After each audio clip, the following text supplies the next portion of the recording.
नमस्कार दोस्तों, ये है ब्रह्मांड यूट्यूब सीरीज इनफर्टिलिटी जिसमें हम बात करेंगे ओवेरियन सिस्ट की।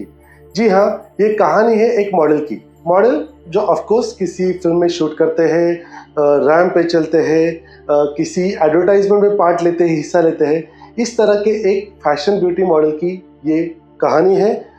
क्या प्रॉब्लम उसने फेस किया और आगे चल के उसे क्या करना था, जानने के लिए इस वीडियो को लास्ट तक आपको देखना जरूर पड़ेगा। इंटरेस्टिंग कहानी है, जरूर देखना। दोस्तों, ये इस मॉडल की कहानी है जो उसके लाइफ में काफ़ी बिजी है, लाइफ की अचीवर है, बट अभी उसकी एज 38 हो चुकी है। Now she is willing to have a pregnancy, कि अभी हमें प्रेगनेंसी के लिए जाना चाहिए, यही राइट टाइम है। शायद उसके बाद ज़िंदगी में फिर कभी मौका मिले ना मिले। जब उन्होंने प्रेगनेंसी के लिए स्टार्ट कर दिया है तो काफ़ी केसेस में ऐसा देखा गया है, जब लोग प्रेगनेंसी प्लान करते हैं ना तो उन्हें काफ़ी दिक्कतों का सामना करना पड़ता है, क्योंकि जो एक्चुअल जो हमारी एज होती है ना, स्टार्टिंग एज अप टू 30-35, उस एज में ये लोग करियर के पीछे भागते हैं और फिर उस समय काफ़ी कॉन्ट्रासेप्टिव पिल्स वगैरह लेते हैं और जिसका साइड इफेक्ट बाद में दिखने मिलता है। और इस केस में इन्हें दिक्कतें आ जाती है और अभी वो प्लान करते हैं पर प्रेगनेंसी रहती नहीं है। पता है क्यों? क्योंकि हम आज भी भगवान नहीं है। भले हम एक आचार्य भी रहेंगे ना तो भी हम भगवान नहीं है और हम समय के आगे नहीं चल सकते। समय डिसाइड करेगा कि हमारे साथ क्या होगा।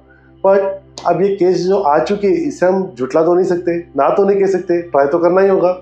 अब ये केस में सोनोग्राफी की रिपोर्ट में पता चला कि उनके ओवरी में एक सिस्ट है। सिस्ट एक सॉलिड या फिर एक लिक्विड वाली सैक होती है जिसे सिस्ट कहा जाता है, जो ओवरी में होती है। अभी बिकॉज ऑफ दैट सिस्ट उनमें हार्मोनल इम्बैलेंसेस हो रहे थे। डॉक्टरों का ये भी कहना था कि इस हार्मोनल इम्बैलेंस और सिस्ट का ज़्यादा कोई लेना देना नहीं है, but still somewhere it is connected. तो मैंने कहा कोई बात नहीं है, चलो हार्मोन इम्बैलेंस हम देख लेंगे। What about the cyst? अब उन्हें सजेस्ट किया गया था कि आपको एक लैप्रोस्कोपी सर्जरी करनी पड़ेगी। बट मॉडल का कहना था कि सर विदाउट सर्जरी कुछ हो पाए तो जरूर बताना, क्योंकि सर्जरी करके उसे अपने किसी भी बॉडी पार्ट को डिस्टर्ब नहीं करना था। मॉडलिंग में उसका फ्यूचर में अफेक्ट जरूर पड़ता। हाँ, एक कंसर्न जरूर था कि प्रेगनेंसी के बाद बॉडी चेंज हो जाएगी, बट उसने कहा कि हम ब्रेक ले लेंगे, वी विल मैनेज, बट हम सर्जरी से कोई रिस्क अभी नहीं ले सकते। एंड अगेन उसमें सिम्टम थे severe abdominal pain while menstrual cycle. अब इसमें हमेशा बिकॉज ऑफ ओवेरियन सिस्ट उसे काफ़ी दिक्कतों का सामना करना पड़ता था। स्पेशली जब उसके मेंस्ट्रुअल साइकिल स्टार्ट होते थे ना, उसमें एक क्रैम्प आना शुरू हो जाता था और पेल्विक और एब्डोमिनल पेन बढ़ जाता था। अब पेन किलर लेके काम करने के सिवा कोई ऑप्शन नहीं बचता था और उस सब की वजह से हार्मोनल इम्बैलेंस, थोड़ा सा वेट का प्रॉब्लम, काफ़ी सारी दिक्कतें उसे फेस करनी पड़ती थी। अब हमारे सामने मौका था, क्यों ना हम इसे शिफ्ट डिलीट कर दें आज तक की हिस्ट्री को।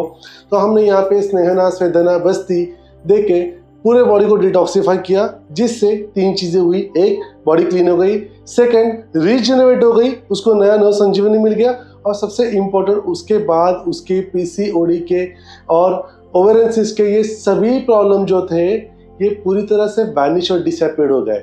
और दोस्तों सबसे इम्पोर्टेंट थी, इस तरह के केसेस में वमन, विरेचन, बस्ती, नस्य ये बहुत अच्छा काम कर लेते हैं, बट एग्जैक्ट एंटीडोट यूज करना बहुत जरूरी है, जो मैं हमेशा बताता हूँ। रही बात मेडिसिन की, जो इसे बताना मैं हमेशा अवॉइड करता हूँ, क्योंकि आप लोग उसे यूज करना शुरू करोगे without any expert opinion. Expert का ओपिनियन लो, शुरू करो। हमने इसके केस में रीजनरेटिंग कुछ मेडिसिन स्टार्ट की, जिसे रसायन कर्म की चिकित्सा भी कहा जाती है, और जो आपके बॉडी सेल्स को रिपेयर करते हैं, आपके ओवरी को रिपेयर करते हैं। दोस्तों, इनके बॉडी की हीट को हमने कंट्रोल किया, सिम्टोमेटिक प्रॉब्लम काफ़ी तरह सॉल्व हो गए। अब उसे कोई दिक्कत नहीं थी। उन्होंने फ्यूचर में 1 साल के अंदर ही एक अच्छे हेल्दी बेबी को जन्म दिया, माता भी बन गई। उनके बॉडी को बाद में हमने मेंटेन भी किया, उसके लिए भी हमने कुछ प्रोसीजर अप्लाई किए और अगेन वो अपने मॉडलिंग करियर को कंटिन्यू कर सकी। ये आयुर्वेद की और एक हमारी अचीवमेंट थी। तो जब भी ओवेरियन सिस्ट जैसी प्रॉब्लम आप फेस करते हो ना, चिंता लेने की जरूरत नहीं है। आयुर्वेद अपनाइए और प्रॉब्लम को हमेशा के लिए दूर करेंगे। एक चीज़ को हमेशा याद रखिए, आप जो घर पे खा रहे हो ना, वो हमारे हर्ब्स है, वनस्पति से आते हैं। वो आपकी पहली मेडिसिन है और उस मेडिसिन को अगर ठीक से अप्लाई करोगे तो हम तक आने की ज़रूरत ही नहीं पड़ेगी। ये थी मेरी आज की बातें ओवेरियन सिस्ट के बारे में। इस तरह के और वीडियोस देखने के लिए लाइक करो, सब्सक्राइब करो, कमेंट बॉक्स में डालो और क्या देखना चाहोगे, क्योंकि मैं हूँ डॉक्टर अक्षय गोयल, आपका अपना लाइफस्टाइल डिसऑर्डर स्पेशलिस्ट।